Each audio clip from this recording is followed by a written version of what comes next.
Hey, we are so excited to bring Jason Bronstad in today and sit down with him. Jason is the president of Malk Organics, and Malk is, if you haven't seen it, plant-based oat milk, almond milk, all kinds of really good stuff, clean, simple ingredients. We love Malk. We also love working with Malk. They've been a wonderful client of ours for a while now, and Jason is just a tremendous guy, tremendous leader, and we get to sit down and talk about life, business, leadership, and Malk.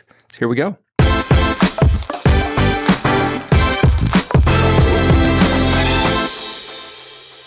I would love to just kick us off with some icebreaker questions. And the first one is, we'd love to know what's giving you a lot of energy right now. When you wake up in the morning, what are you most excited about? What's been fun in this season right now is watching people's growth journey. And it's something that I've been a part of for the last 4 or 5 years, but watching others is so inspiring. My wife, first of all, she just did a 5K relay race last month. She just finished a 10K, and she's going to do a half marathon in January. I love that. So I'm watching my wife in this journey. Yeah. At the same time, we've got Malk employees we had 2 ladies that just did a triathlon in New Braunfels, and we have a new hire, and I had a one-to-one conversation with her last week, and just understanding what is her interest, what are her passions outside of work, and she's like, I think I'm going to explore yoga. So I'm excited to see people just stretch and say, I'm going to go try something new. Yeah. I'm going to go explore life. And that is so fulfilling because I know especially my family, as my wife's out there running, my kids are watching, I'm watching, she's inspiring others. And the same thing happens in the work environment. So it's really exciting these days. Contagious. It is. Interesting you jumped straight to health, which is goes straight to the mission of the company, right? And just take a step back, your journey in your business life and how that's kind of culminated to where you are at Malk now, because you went straight to what lights you up is something that's health related, right? Absolutely. It's stretching yourself. Talk about that a little bit, how that relates to where you are now at Malk. So my career has spanned through packaged meats, frozen foods, beverage alcohol. And, through most of that journey, I had a singular focus, and that was just work. I did not balance my life at all. I did not balance my health. I was well over 300 pounds most of my professional career. I wasn't as focused on being a good husband and a good father as I should have been. And in 2020, when I had the opportunity to join Malk, I had begun my health journey where I was focused on eating better. I was focused on being more present. And to have the opportunity to join an organization that's all about the clean, simple ingredients with the mindset of a whole food type diet that can actually nourish you and give you energy instead of deplete you from energy like a lot of foods can these days. Yeah. So it's been a fun transition. It's serendipitous in my career to be at the point that I was ready for a transformation, had the opportunity to join a company that's about transformation. And how is it different now leading an organization that has that mission behind it versus where you come from? You mentioned, alcohol and maybe some foods that aren't the best for you. So here you are now at the helm of a company that has a amount of ingredients you can count on one hand, simple, clean. How does that just change your viewpoint on what you're doing day to day, I guess? It helps for the integration of work and life. Okay. And that allows me to show up more authentically at work. It allows me to show up more authentically at home. It helps to ensure that the conversations we have are genuine, forward-focused on people's health. We want to support and ignite people's personal wellness and lifestyle journey. We're not going to fix everything for anybody. But when people are looking for dairy alternatives, we have an option for them that doesn't have gums, oils, fillers, carrageenans. It's glyphosate free. So we give them an option. Sure, you can make it at home. And if you've got the time, that's awesome. Go for it. Knock yourself out. We like to give you the solution available at your local store. Yeah. What's going on with your health journey today? Because you said you were kind of at an inflection point when you took the position. And what does it look like now? Where are you at in that journey? So I've regressed, unfortunately, some. Oh, okay. Let's be honest. Yeah. I mean, it's authentic. It's a safe place. I've gained weight back more than I care to admit over the last year. I haven't been as focused, and I've had all these stories in my head of I'm giving my wife time. No, I just haven't scheduled the time. I haven't made the choices. And over the last month or so, I've got an accountability group that we're posting our weights every morning in the group, and we're holding each other accountable to making the right decisions and sharing when it's hard. It's like walking by a bowl of candy somewhere. It's like I walked past that today instead of grabbing one or two, because it's those little domino effects. As you grab those, like, oh, well, I had the chocolate there. I'll just have the French fries instead of the salad, or I'll have this fully loaded soft drink instead of a carbonated water. Yep. So those choices, they're easy to fall into. Right. A slow creep. It's amazing how we play like head games with ourselves, and like one little thing will just set all the bad things in motion. And we can all identify with that. I've had the pleasure of I've known you for a while. I've been able to track your health journey. Jason invited me to jujitsu one Saturday, and I did that. And I remember I got on the mat, and you were way into it and really good.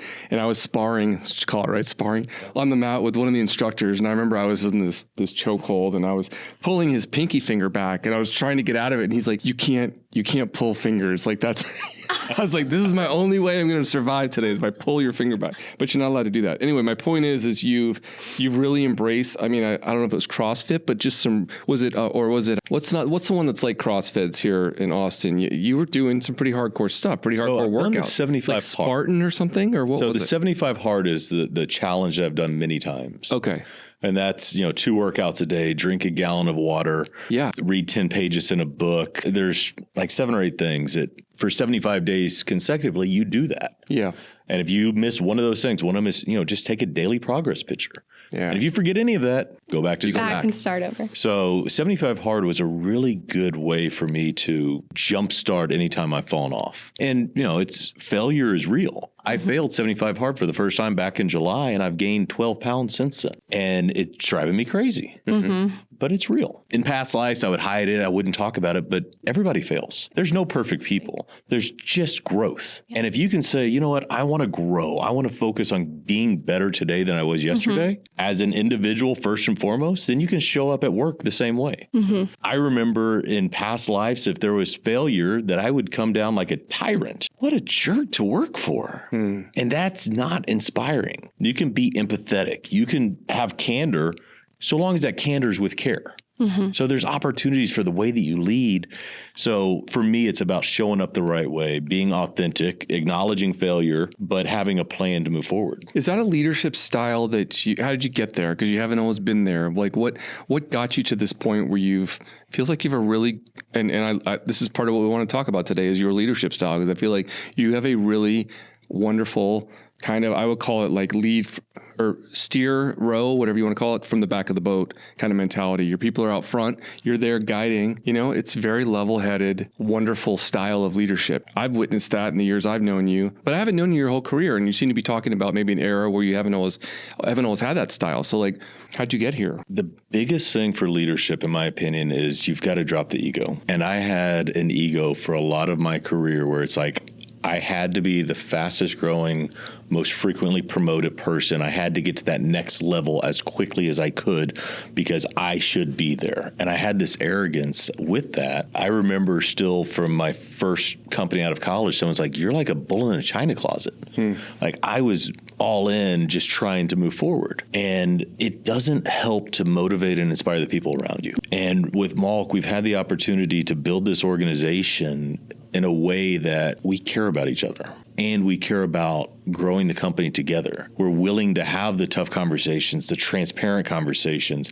We're willing to say, I think you're absolutely crazy. There's no way that works. And here's what I think.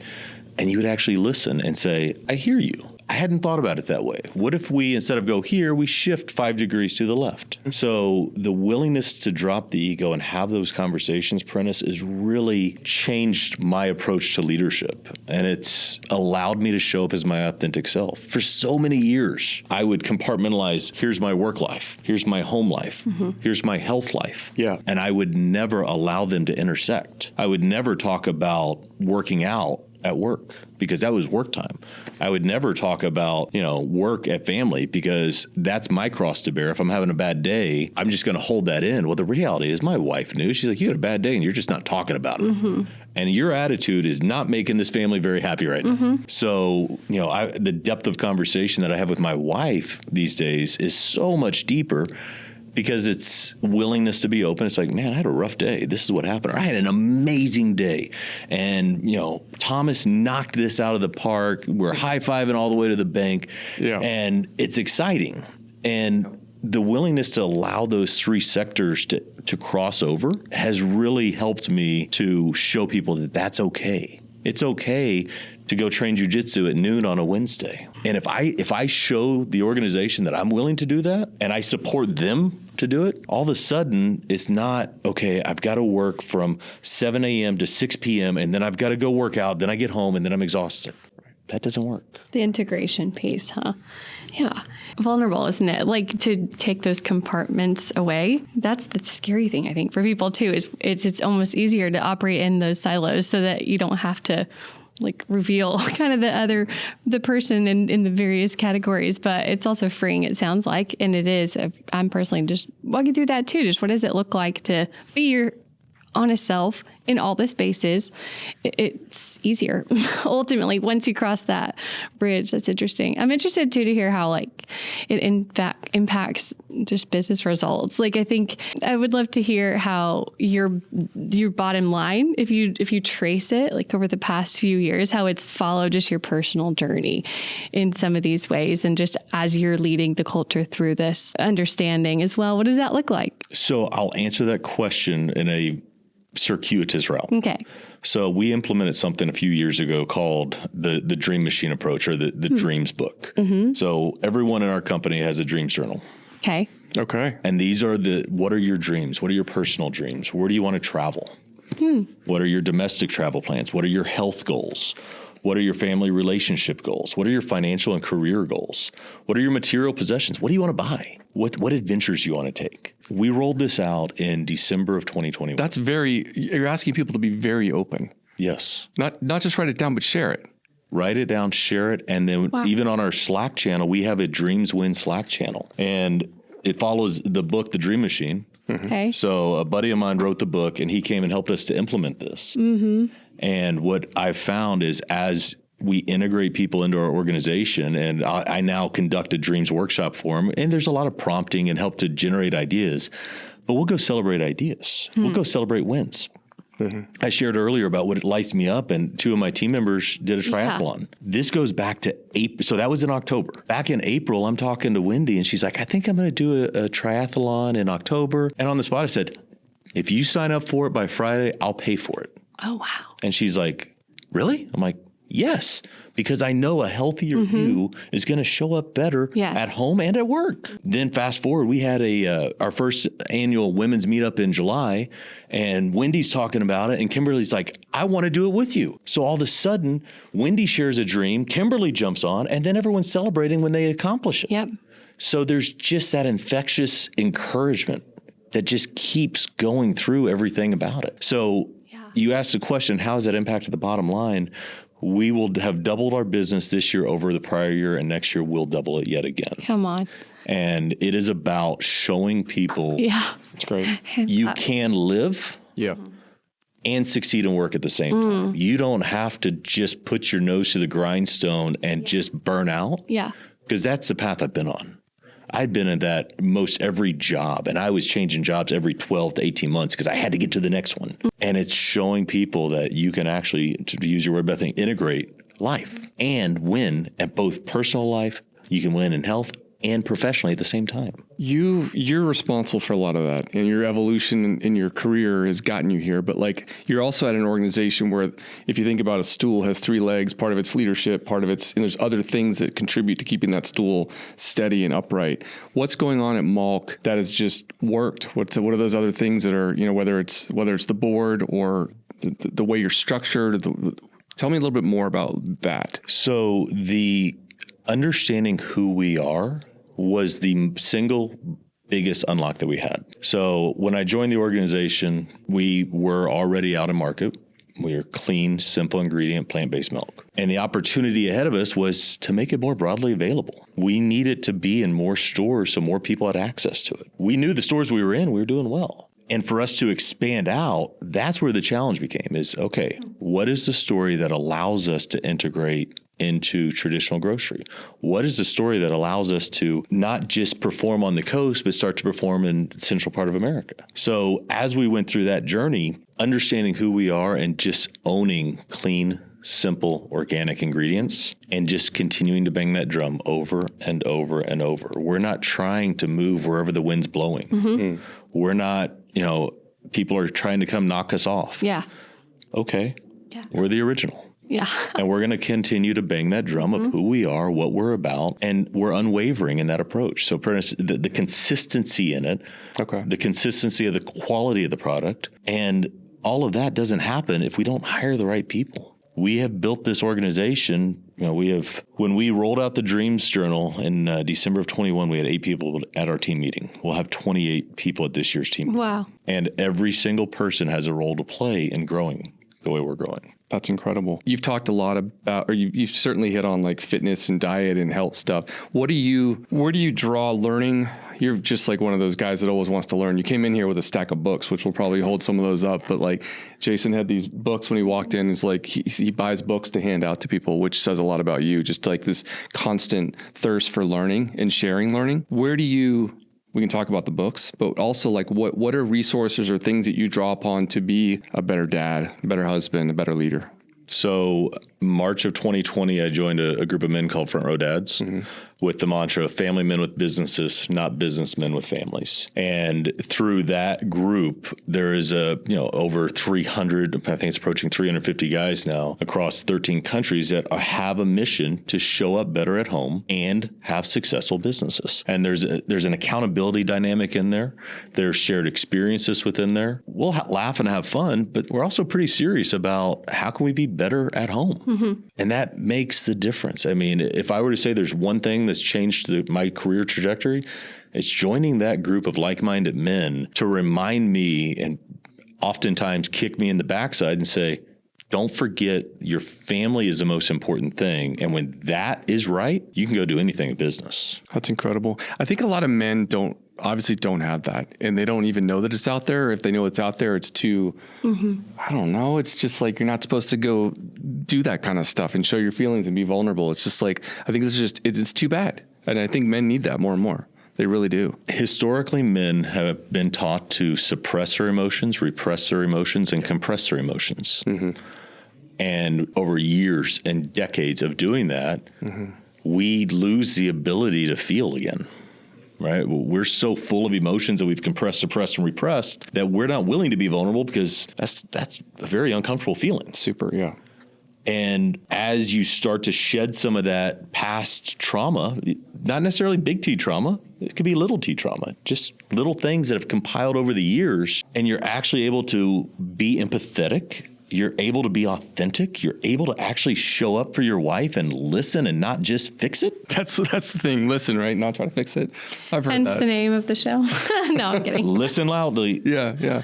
One of the things that my wife, Melissa, and I have is, do you want me to feel it or do you want me to fix it? Yeah. As one of us is unloading on the other, pause. Do you want me to feel it or fix it? And if it's, I want you to feel it, then it's, I'll use my ears and mouth in the proportion, 2 to 1. I'll shut up. Yeah, I'm going to write that. I need to write that down. Feel it or fix it. It's fantastic. And you really feel, as that has gotten stronger at home, that's something you can directly translate into leadership. 100%. I mean, and what's the magic correlation there? Is it empathy? Empathy is definitely a part of it, Prentice. I think it's the care in which candor is delivered as well. I think that's a big part of it because people need to hear the tough message, but it's how you deliver it. And one of the things that I've tried to focus on is not the message delivered, it's the message received. Because the way I deliver a message, my son taught me this. Your son, who's how old now? Yeah, my son is now 7. Right. So as I was joining this group of men, and one of the things that, I'm going to get emotional here in a second, that came up was, one of the guys like, I want to scream free home. And they showed, you can actually go have a conversation and say, what do I do that upsets you? And my son, he was 4 years old, said, I don't like your dad voice. I knew in the moment that he said that what he meant. So I could have been saying, how are you doing? But if I had said, how are you doing? All of a sudden, he's, stress goes high. He's retracting. He's not willing to engage. So the way I delivered the message was terrible because what he received was, that's dad's angry voice. I am scared. I'm going to go hide. But if I get down on his level and I look him in the eye, what I tend to do is I'll sit at the bottom of the stairs, give him a hug. How are you doing, Holden? How was your day? And having that eye contact at his level, he's not looking up at this big old guy, changed the way. And still to this day, I'm not perfect, but he'll go, dad voice, which signal I can receive, right? I wouldn't have been able to receive that 10 years ago. Yeah, I'd love to ask a question about what you would say to our audiences, CMOs, really, who are making decisions for the future of their brand. And then to tie in what we've been talking about, it's really that shift from a fixed mindset to a growth mindset that unlocks so much for you personally and professionally. If you would, just speaking on that point to our audience here, that's leaning in, trying to grow, and experiencing different pain points across the gamut, and also, different aspirations. Love to hear your thoughts on that. The pain is where the growth is. Yeah. Right. So good. We truly only grow when there's pain, which is, it's tough to think about. It's like, I don't want to live a life of pain. Yeah. I want to grow. Yeah.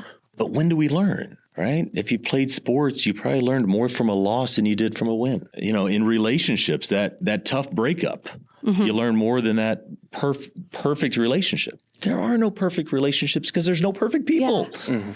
There's people that marry each other or get together and they try really hard together. Yeah. And that's where the work is and that's where the growth is. So for the audience, it's lean in and try new things, but you don't have to go from step 1 to step 99. Go from step 1 to step 2. Start to build the habits, build the muscle of the learning, and get outside your comfort zone. Because if you keep doing what's comfortable, the world's changing every second. We could go watch the news in 10 minutes.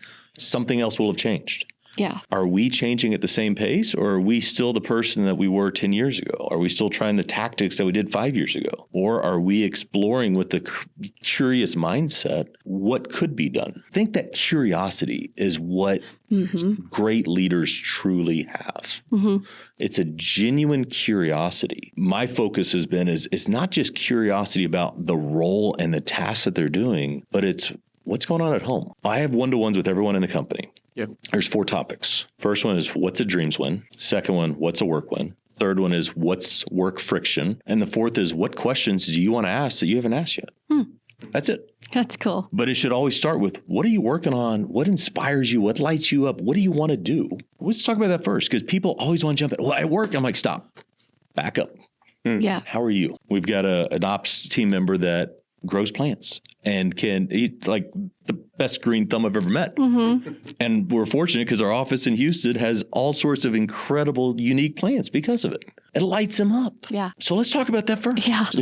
How are you flourishing? Yeah. And then bringing that whole self to work and letting that be contagious. And let's have that. I think it's interesting with employees that a lot of times they are compartmentalized as well, right? So they have they're this whole person outside of work. And I think to be able to say like, hey, you have these strengths, like bring those strengths here, come like let that spread throughout our culture as well. And just calling that out, I think it starts to let them flourish and have permission to do that. It's pretty cool to watch that process happen. It's got to be authentic. It too. does. And it's got to be supported. It's got to be encouraged. Yeah. So I share my dreams wins. I'm very transparent. Like, hey, had this dreams win. This summer, my family spent 3 weeks in Europe because as my wife and I were planning 2023, we was like, we want to actually spend a couple weeks abroad. And we managed to find the weeks. It worked out. We were gone for 19 days. And yes, I still worked over there. I interviewed candidates that we now have on the team while I was over there. I was sitting in an Airbnb in Valencia, Spain, interviewing a candidate. And they're like, well, what are you doing? I'm like, that's cool. I spent all morning with my family in Valencia. Yeah. And I'm working this afternoon. So my family can go do whatever they want because that's important to me. That was on our dreams list. And she's like, what's a dreams list? Explain. Yeah. And, she's now with us and in our finance team and just crushing it. It's the ability to try new things, going full circle back again. Try new things, be curious, but be authentically yourself. And when you actually shed those walls, the amount of energy that we put into, well, I don't want them to know about this, or I got to slip out of work because my kid's got a baseball game. I would so much rather you tell me, hey, I'm not at my desk. I'm going to my kid's baseball game. I'll get to it later. Right. Yeah. Be real with me. Tell me what's going on. And as you continue to deliver the work, the freedoms continue to increase. Yeah, good point. What are your limiting beliefs about yourself that you might have? And what are you doing to kind of work on them? In the hot seat today, man. No, you're bringing the heat on that one. Yeah, right? So a limiting belief I have is that I will never have a fit body to the society's beliefs. And, I've gained and lost hundreds of pounds over the years. And I'm in the uptick right now. I'm actually on the way back down, but I've gone back up to another plateau. But what am I doing about it, Prince? Well, that's where I leaned into my group of guys and said, this is where I'm going. This is what I want to do. Help me get there. Help me stay accountable. Support me. Yeah. Yeah. So it's the vulnerability that I know I can't do it myself. Yeah. And with the tribe, with the community, with your family support. And my wife is absolutely amazing. The foods that she's cooking are crushing it. It's great. Wow. And the problem is that I have been cheating. Like, I'll get a hamburger when I go out of town. Yeah. You know, go to the Austin airport, I'll grab a hamburger. It's like, no. So when I did a quick trip the other day, I scheduled it to where my flight was at like 8:00 at night. I actually had dinner with my in-laws who were in town, and then I went to the airport. Yeah. So it's being very intentional about, okay, what are the traps that I know I fall into? What is my self-sabotage that leads to my limiting beliefs, and address the self-sabotage so that I make the right choices as I go through. And then I got to my destination, got to the hotel, was asleep by like 1:30, and I was up at 5:15 to go work out because I knew that if I didn't get a workout in the morning, I wouldn't get one because I had an all-day meeting and then a flight home. Your calendar reflects your priorities. Yeah. And if you can't schedule in time to work out, to nourish yourself in the way that's appropriate, then you're going to fail. Mm-hmm. Period. Thanks for sharing that. I think we can all identify with it. I certainly can. So, I mean, it's real. Yeah. It's real. It seems like as a leader, you probably are most effective just by leading by example. There's a lot of things you do, just we're talking about, and I see you do. People pick up on, right? Don't, it's like, do as I do, not as I say. But what are maybe there's some rituals or some things you do at Malk, like with you mentioned one with the one-on-ones and the 4 things you go through. Are there other things you do to try to elevate this culture, this ethos, whether it's celebrating the wins you talked about, but what are some like things that you do specifically? So authentic engagement in our Slack channels. Okay. So not everyone has kids, but we do have a pets and plants channel, which is phenomenal. The dogs, the cats, the plants. So being authentic in those, just picking up the phone and calling the team. Mm-hmm. No agenda. And I know I stress people. I was like, oh no, Jason's calling. And they'll answer. Because you're calling. It's not a Slack. It's a phone call. It's so amazing. Invasive. So invasive. So invasive. Okay. So there's those dynamics, but setting the expectations on a monthly and quarterly basis, and even on an annual basis, and saying, here's where we're going. Here's my priorities to get there. And I've got a leadership team call on Monday afternoons. I've got one-to-ones with my leadership team on Tuesday, Wednesday, Thursday. And we have a recap call on Friday as a whole team. We also have all hands meetings every time we have a board meeting. So quarterly, the whole company gets on the horn. We'll have all hands meetings. And we've got an annual all hands in-person event. So as a remote workforce, there is definitely times where we are very intentional about coming together in person somewhere in the country. Annual meetings, I played the home game. So typically we come into Austin. December, the weather's pretty good. So we have that time together to continue to build our culture. And our culture is not built. It'll never be built.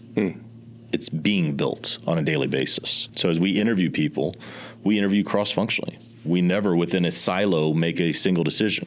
There has to be at least one cross-functional team member that aligns to that hire.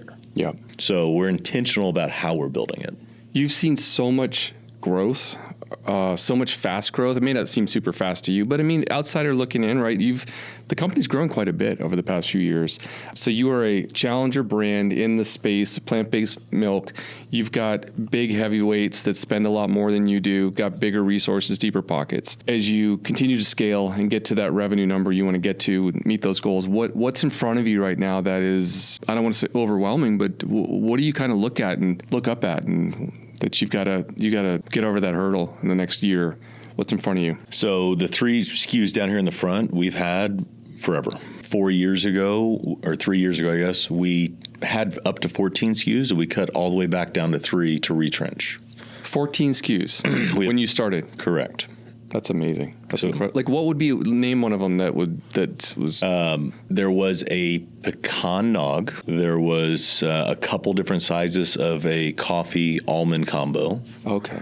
There was a cashew. I don't remember. I mean, they all kind of make sense. It's just a lot. It's just a lot. Yeah. And there's a time and a place. And I think that's the hurdle is, what is the right extension at the right time? Yeah. When is the market ready? When are consumers ready to give us the opportunity to grow into new brands? new flavors, new formats, and ensuring that we time that right, because timing's everything. So temptation's kind of one of those things that you have to wrestle with all the time. 100%. I mean, there's a lot of places we could go, and it's how can we ensure that we're thoughtful, using facts, using data. This is the time for this project to move forward. What are you excited about that you can talk about right now? Our holiday nog, I am so excited about. Talk about that. Our holiday nog is 5 simple ingredients. It is a sessionable nog.